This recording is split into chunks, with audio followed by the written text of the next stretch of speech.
ஆண்டவரும் இரட்சகருமாயிருக்கிற இயேசு கிறிஸ்துவின் நாமத்திலே உங்களை அன்போடு கூட வாழ்த்துகிறோம். இன்றைய வேத வசனம், உன்னை குறித்தும் உபதேசத்தை குறித்தும் எச்சரிக்கையாயிரு, இவைகளில் நிலை கொண்டிரு. இப்படி செய்வாயானால் உன்னையும் உன் உபதேசத்தை கேட்பவர்களையும் ரட்சித்துக் கொள்வாய். 1 தீமோத்தேயு 4 வசனம். பிரியமானவர்களே, அப்போஸ்தலனாகிய பவுல் வாலிப ஊழியக்காரனாகிய தீமோத்தேயுவுக்கு இந்த நிருபத்தை எழுதுகிறார். தேவனுடைய ஊழியத்தை செய்கிற ஒரு ஊழியக்காரன் முதலாவது தன்னை குறித்து மிகவும் எச்சரிக்கையாக இருக்க வேண்டும். பிறகு அவர்கள் பிரசங்கிக்கிறதான பிரசங்கத்தை குறித்தும் அவர்கள் உபதேசிக்கக்கூடியதான உபதேசத்தை குறித்தும் எச்சரிக்கையாக இருக்க வேண்டும். நாம் எதை பிரசங்கிக்கிறோமோ, எதை உபதேசிக்கிறோமோ அதிலே நிலைத்திருக்க வேண்டும் என்று தேவனுடைய மனிதனாகிய அப்போஸ்தலனாகிய பவுல் கூறுகிறார். இப்படி செய்வாயானால் உன்னையும் உன் உபதேசத்தை கேட்பவர்களையும் ரட்சித்துக் கொள்வாய் என்று சொல்லுகிறார். பிரியமானவர்களே, உபதேசம் பிரசங்கம் எதற்காக? கேட்பவர்கள் ரட்சிக்கப்படும்படியாக. முதலாவது, கேட்பவர்கள் ரட்சிக்கப்படுவதற்கு முன்னதாக பிரசங்கிக்கிற உபதேசிக்கிற நாம் ரட்சிப்பை அடைந்தவர்களாய் இருக்க வேண்டும். நாம் எதை பிரசங்கிக்கிறோமோ, எதை உபதேசிக்கிறோமோ அதை கை கொள்கிறவர்களாக, அதில் நிலைத்திருக்கிறவர்களாக இருக்க வேண்டும் என்று தேவன் விரும்புகிறார். தேவனுடைய ஊழியக்காரர்களாகிய நாம் நம்மை குறித்து மிகவும் எச்சரிக்கையாயிருக்க வேண்டும். இந்த நாட்களிலே அநேக வாலிபர்கள் ஊழியக்காரர்கள் தங்களை குறித்தும் உபதேசத்தை குறித்தும் பிரசங்கத்தை குறித்தும் எச்சரிக்கையாயிராமல் அவர்கள் மிகவும் லேவிஷாக, கொஞ்சம் கூட பயம் இல்லாமல், தேவனுடைய வார்த்தைக்கு நடுங்காமல் அவர்கள் ஜீவிக்கிறதையும் ஊழியம் செய்வதையும் நாம் பார்க்க முடியும்.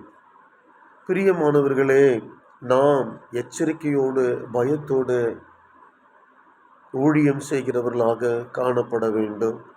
தேவன் நம்மை உண்மையுள்ளவர்கள் என்று நம்பி இந்த ஊழியத்தை கொடுத்திருப்பதனாலே உண்மையோடு பயபக்தியோடு நாம் பேசுகிற அந்த பிரசங்கத்தை குறித்து, உபதேசிக்கிற உபதேசத்தை குறித்து முதலாவது நம்மை குறித்து ஜாக்கிரதை உள்ளவர்களாக, எச்சரிக்கை உள்ளவர்களாக காணப்பட வேண்டும் என்று பரிசுத்த ஆவியானவர் விரும்புகிறார். அதன்படி நாம் எச்சரிக்கையோடு பயத்தோடு நடுக்கத்தோடு தேவனுடைய வசனத்துக்கு பயந்து தேவனுக்கு பிரியமாய் நடக்க நம்மை நாமே ஒப்பு கொடுப்போம். இன்றைய வேதாகம கேள்வி, ரோமர் குடியேறின பட்டணம் எது? ரோமர் குடியேறின பட்டணம் எது? என்னுடைய விடைகளை கீழே கமெண்டில் எழுதுங்கள். என்னுடைய இமெயில் ஐடி கீழே கொடுத்திருக்கிறேன். என்னுடைய வாட்ஸ்அப் நம்பர் கொடுத்திருக்கிறேன். உங்களுடைய விடைகளை நீங்கள் தெரியப்படுத்துங்கள். நீங்கள் உற்சாகமாய் பதில்களை எழுதி அடியனுடைய ஊழியத்தை நீங்கள் உற்சாகப்படுத்தும்படியாக உங்களை அன்போடு கூட கேட்டுக்கொள்கிறேன். என்னுடைய ஊழியங்களுக்காக நீங்கள் தொடர்ந்து ஜெபித்துக் கொள்ளுங்கள். நாங்களும் உங்களுக்காக ஜெபிக்கிறோம். உங்களுடைய ஜெப குறிப்புகளை என்னுடைய வாட்ஸ்அப் நம்பருக்கு நீங்கள் தெரியப்படுத்துங்கள். உங்களுக்காக நாங்கள் எப்போதும் ஜெபிக்க ஆயத்தமாக இருக்கிறோம். கேள்வி எண் 6, இஸ்ரவேலின் ஆறுதல் வர காத்திருக்கிறவனாக இருந்தவன் யார் என்ற கேள்விக்கு சரியான விடை சிமியோன். லூக்கா 2 வசனம். சரியான விடைகள் எழுதியவர்கள் brother Richard Satish, brother Prakash Coimbatore, evangelist Muthu, 3 பேர் எழுதியிருக்கிறார்கள். அதிலே குலுக்கல் முறையில் பரிசு பெறுகிறவர் பிரதர் ரிச்சர்ட் சதீஷ். மீண்டும் மீண்டும் இவருடைய 3 பேர்கள் தான் வந்து கொண்டே இருக்கிறது. நீங்களும் பதிலை நீங்கள் எழுதி பரிசை பெறுவதற்கு நீங்கள் தயாராக முடியும். உங்களை அன்போடு கூட அழைக்கிறேன். கர்த்தர் உங்களை ஆசீர்வதிப்பாராக. சப்ஸ்கிரைப் பண்ணாதவர்கள் சப்ஸ்கிரைப் பண்ணுங்க. இந்த ஊழியத்துக்கு ஜெபத்தின் மூலமாக நீங்கள் உதவி செய்யுங்கள். கர்த்தர் உங்களை ஆசீர்வதிப்பாராக. நாம் ஜெபிப்போம். பரலோக பிதாவே, இந்த ஆசீர்வதிக்கப்பட்ட மனமகிழ்ச்சியான காலவேளைக்காக நன்றி. ஆண்டவரே, இந்த நாளிலும் கூட ஆண்டவரே, ஊழியக்காரர்களாகிய நாங்கள் எங்களை குறித்து ஜாக்கிரதையோடு எச்சரிக்கையோடு காணப்பட உதவி செய்வீராக.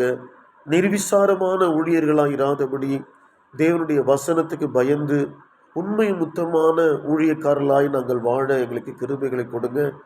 நம்முடைய குறைகள் குற்றங்கள் எல்லாவற்றையும் மன்னித்து உமக்கு பிரியமான ஊழியர்களாய் நாங்கள் உருவாக உதவி செய்வீராக. எங்கள் உபதேசங்களையும் எங்கள் பிரசங்கங்களையும் கேட்கிற ஜனங்கள் ரட்சிக்கப்பட்டு நித்திய ஜீவனாகிய சுதந்திரத்தை சுதந்திரித்துக் கொள்ள உதவி செய்யும். யாரெல்லாம் ஆண்டவரே தேவைகளோடு கூட பல பிரச்சனைகளோடு கடன் பிரச்சனையோடு இருக்கிறார்கள், அவர்களுக்காக ஜெபிக்கிறேன். குடும்பத்தில் சமாதானம் இல்லாமல் நிம்மதி இல்லாமல் இருக்கிறவர்களுக்காக ஜெபிக்கிறேன். திருமணமாகாத பிள்ளைகளுக்காக ஜெபிக்கிறேன். ஆண்டவரே, வாழ்க்கையில விரக்தியோடு பிள்ளைகள் நிமித்தமாய், ரட்சிக்கப்படாத பிள்ளைகள் நிமித்தமாய், முரட்டாட்டம் என்கிற மகன்கள் நிமித்தமாய் வேதனையோடு கண்ணீரோடு இருக்கிற தாய் தகப்பனுக்காக ஜெபிக்கிறேன். முதிர்ந்த வயதிலே வியாதி நிமித்தமாய் சோர்ந்து போயிருக்கிற தகப்பனுக்காய் தாய்க்காய் ஜெபிக்கிறேன். ஆண்டவருடைய பலன், ஆண்டுடைய கிருபை அவர்களை தாங்கட்டும். ஆண்டவரே, உடைய அப்பா பலன் எங்களுக்கு அதிகமாய் தேவை. ஆண்டவரே, தேவரீர் ஊழியம் செய்கிற எங்களுக்கு வேண்டிய பரிசுத்தத்தையும் ஆண்டவரே விசுவாசத்தையும் உண்மையும் உத்துவத்தையும் உடைய வசனத்தின் மூலமாக பரிசுத்த ஆவியானவர் மூலமாக நீர் எங்களுக்கு தாரும். ஆண்டவரை, யாரெல்லாம் இந்த அப்பா சோத்திரம் ஜெப நிகழ்வை பார்க்கிறார்களோ அவர்களையும் உடைய குடும்பங்களையும் ஆசீர்வதியும்.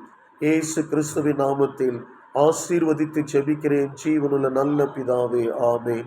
God bless you. கர்த்தர் உங்களை ஆசீர்வதிப்பாராக. ஆமென்.